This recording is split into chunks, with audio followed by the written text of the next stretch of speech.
Kagaya ng nasabi ko kanina, bakit pag nasa ospital tayo, we feel so weak, we feel so clumsy, parang there's little hope in our life.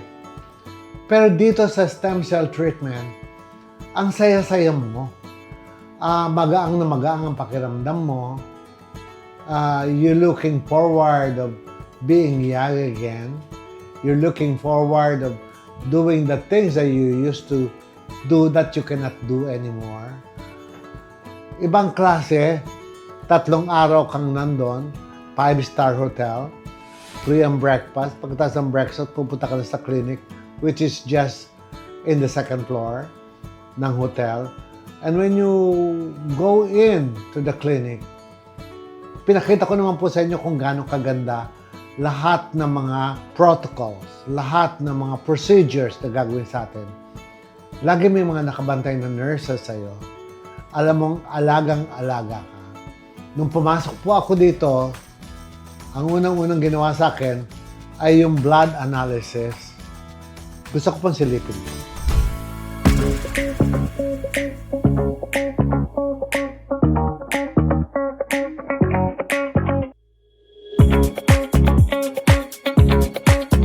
So once the patient arrived in the clinic, this is our first screening.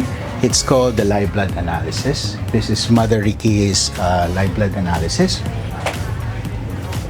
wherein we can show him the red blood cells, white blood cells, and some heavy metals and some plaque that's already accumulated on Mother Ricky's body. So we will also give him some pointers on how to flush them out, and how to, have a good results or a better LBA for the next time. I mean, for the current blood test that he has right now, to change it more to a better one. Ito po ang aking folder na dinaanan ko ng 3 days sa Villa Medica, Bangkok. The first step that I went through is the live blood analysis. Kukuha ng konting dugo, parang nag-prick lang, parang nag-test kayo ng blood sugar. No pain, no nothing. Then, iti-test sila, ima-micropose, iko-computer.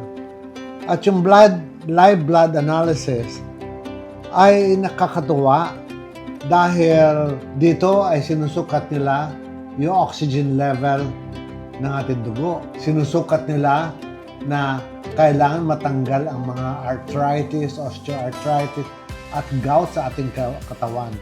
Dito nila tinitrace para malaman nila kung ano tatanggalin nila.